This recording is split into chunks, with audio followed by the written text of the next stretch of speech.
नमस्कार। प्रस्तुत है आज का चिंतन। सृजन से पूर्व सफाई की आवश्यकता होती है। खेत बोने से पहले उसकी जुताई करनी पड़ती है ताकि कांटे, कंकड़, पत्थर, खरपतवार उस भूमि में से उखड़ जाएं। इसके बिना बीज की जड़ें ही नीचे चल न सकेंगी और न बोए पौधों को खुराक मिल सकेगी। अपना समाज एक खेत है जिसमें सत्प्रवृत्तियों का खेत बोना और उद्यान लगाना है। इससे पूर्व शोधन कार्य आवश्यक है। राम राज्य की स्थापना से पूर्व लंका दहन करना पड़ा था। महाभारत भी इसीलिए रचा गया था। प्रज्ञा युग के आगमन से पूर्व अनीति का अनर्थकारी वातावरण सुधारना पड़ेगा। सृजन के स्वप्नों को साकार करने से पूर्व मार्ग के अवरोधों से जूझने की योजना बनानी पड़ेगी। गहरी नींव खोदने के उपरांत ही अन्य भवनों की आधारशिला रखी जाती है। अपने समय की प्रचलित बुराइयों में अग्रणी है नारी की अवमानना। उसकी गई गुजरी स्थिति में रहते परिवार संस्था का विकास न हो सकेगा। स्पष्ट है कि समाज और व्यक्ति के मध्यवर्ती परिवार हैं। उसी खदान में से नर रत्न निकलते हैं। परिवारों की कड़ियों से मिलकर समाज की श्रृंखला बनती है। परिवारों की सुसंस्कारिता से ही धरती पर स्वर्ग का अवतरण घर परिवारों के देवालय में ही संभव होता है। समाज और व्यक्ति के उत्कर्ष की बात तो बार बार कही जाती रही है, पर परिवार को कूड़े करकट की तरह उपेक्षा के गर्त में ही पड़ा रखा गया है। उसे खाना बनाने खिलाने की सराय जैसा दर्जा प्राप्त है।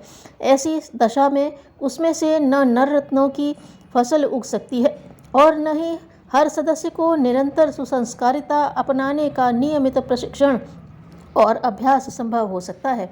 परिवार की अधिष्ठात्री नारी है। उसी को गृह स्वामिनी या गृहिणी कहते हैं।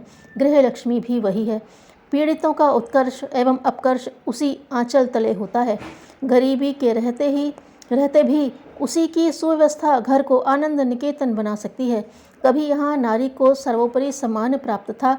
उसके नाम के साथ देवी शब्द जुड़ा रहता था। पुरुषों में से देव कोई बिरले ही होते हैं, पर नारियों में से अधिकांश को अभी भी देवी पाया जाता है। वे सरस्वती, लक्ष्मी और दुर्गा के रूप में अदृश्य रहती हैं, पर माता, भगिनी और पुत्री के रूप में उन्हें घर घर में पवित्रता के रूप में प्रतिष्ठित देखा जाता है। मनु का कथन असत्य नहीं है कि जहाँ नारी की पूजा होती है वहाँ देवताओं का निवास रहता है। धर्मपत्नी के रूप में वह जीवन संगिनी की वैसी ही भूमिका निभाती है जैसी कि दो पहियों के सहारे गाड़ी चलती है। नाव को सही रास्ते पर ले जाने के लिए दोनों हाथों से डांड संभालने पड़ते हैं। मंजिल पार करने में दोनों ही पैरों का समान योगदान रहता है। ताली दोनों हाथों से बजती है। नारी की गरिमा बनाए रहने के लिए, उसके सहयोग समर्थन के लिए सभी को कृतज्ञ रहना चाहिए। उसके सम्मान में किसी प्रकार की कमी नहीं आने देनी चाहिए। नारी का एक गर्हित रूप भी है जिसे रमणी, कामिनी कहते हैं। उसी को सर्पिणी भी कहा गया है। जब हम उसे श्रद्धा भरे उच्च स्तर से कीचड़ में पटक कर भोग्या के रूप में कुदृष्टि से देखते हैं तो परकीय तो क्या, स्वकीय भी फुसकारने और उसके जैसा बर्ताव करने लगती है। यही है नारी अवज्ञा और अवमानना, जिसके कारण आज घरों में अस्वस्थता, दरिद्रता और विग्रह की जड़ें जमती हैं। इन विष वृक्षों के फलने फूलने पर घर ही नरक बन जाता है। उसे किसी अन्य लोक में ढूंढने के लिए नहीं जाना पड़ता। हमें अपनी अनेकानेक अव्यवस्थाओं में से ध्यान तो सभी का रखना चाहिए, पर लक्ष्य एक ही को मानना चाहिए। नारी के पुत्री, भगिनी और माता के रूप में चित्र छपे। सीता, सावित्री, सुकन्या जैसी धर्म पत्नियों के रूप में भी वे अरुंधति और अनुसूया भी तो थीं, पर उनके चित्र ढूंढे नहीं मिलते। जिस दुकान पर देखें वहाँ रमणी, कामिनी के ऐसे उत्तेजक मुद्रा वाले चित्र मिलेंगे जिन्हें ध्यानपूर्वक अवलोकन करने वाले की प्रवृत्ति ही बढ़ के उच्च कोटि की भावना किसी के मन में हो तो उस भौड़े प्रदर्शन से कालिक पुत जाए। देवताओं में से एक भी देवता ऐसा नहीं मिलेगा जो अपनी शक्ति को प्राथमिकता न देता हो। लक्ष्मी नारायण, उमा महेश, सीताराम, राधेश्याम, शची पुरंदर आदि के रूप में उनकी स्थापनाएं हैं। इन सब युग्मों में नारी का नाम प्रथम और नर का द्वितीय है। नारी से ही नर उपजा है, नर से नारी नहीं। इसलिए उन्हें श्रद्धा, प्रज्ञा, निष्ठा आदि के रूप में अध्यात्म क्षेत्र की अधिष्ठात्री कहा गया है। नारी को इन दिनों रसोईदारिन, चौकीदारिन, सफाई वाली, बच्चे जनने वाली के रूप में विभूषित कर पुरुषों की तुलना में ही समझा जाता है। वैसा ही व्यवहार उसे मिलता है। फलस्वरूप पिता के यहाँ से जिस प्रकार व्यक्तित्व लेकर आई थी उसे 1-2 वर्ष में गंवा देती है। भावुकता की मात्रा जिनमें अधिक होती है, उन्हें अपने प्राण गंवाने या परित्यक्ता बनने का अवसर आ जाता है। अधिकांश ऐसी हैं जो परिस्थितियों में अपने आप को कुचल लेती हैं और जीवित लाश की तरह जिस तिस प्रकार मौत के दिन पूरे करती रहती हैं या दहेज की बलिवेदी पर चढ़ जाती हैं। सबसे बड़ा अवरोध है उपेक्षा। इसे कलह के से भी बुरी किस्म का दुर्व्यवहार माना गया है।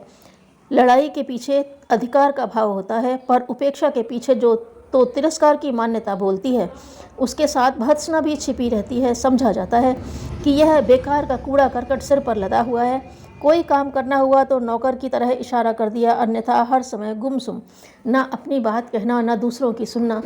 इस स्थिति को उपेक्षा कहते हैं। देखने में तो यह चुप्पी प्रतीत होती है, पर लगता है कि शांति प्रिय एवं एकांत प्रिय स्वभाव है, किंतु वस्तुतः वैसा होता नहीं। अवहेलना बुरी किस्म की भर्त्सना है। लड़ाई बर्दाश्त हो सकती है, कटु वचन भी सुने जा सकते हैं, क्योंकि इनके पीछे आपसी संबंध तो जुड़े रहते हैं। वे आज कड़वे हैं तो कल सुधरेंगे, संभाले भी जा सकते हैं। किंतु जहाँ उपेक्षा का, अवहेलना का, परायपन का भाव टपकता है, वहाँ भावनाशील नारी के लिए असह्य स्थिति हो जाती है। पिता का घर छोड़कर नारी एक स्वप्न के साथ में लेकर आती है, उसे साकार देखना चाहती है। उसे प्रेम लोक भी कहा जा सकता है। इसी के संबंध में वह विवाह के पूर्व रंग बिरंगे सपने देखती रहती है। घर छोड़ते समय स्वजनों के बिछोह और परायों के साथ निभ पाने का भय जहाँ त्रास देता है, वहाँ एक नई मान्यता के ऊपर वह जीवित रहती है कि नई जगह जाकर उसे अलौकिक प्रकार का प्यार, सौजन्य, सम्मान मिलेगा। पर जब वस्तु स्थिति उससे ठीक उल्टी दिखती है तो उसका हृदय टूट जाता है। आवश्यकता है कि नारी के अंतराल को समझा जाए, उसे उचित सम्मान दिया जाए। अपने समान सबको सब समझने की मान्यता में अध्यात्मवाद का सारा तत्व ज्ञान सन्निहित है। धन्यवाद।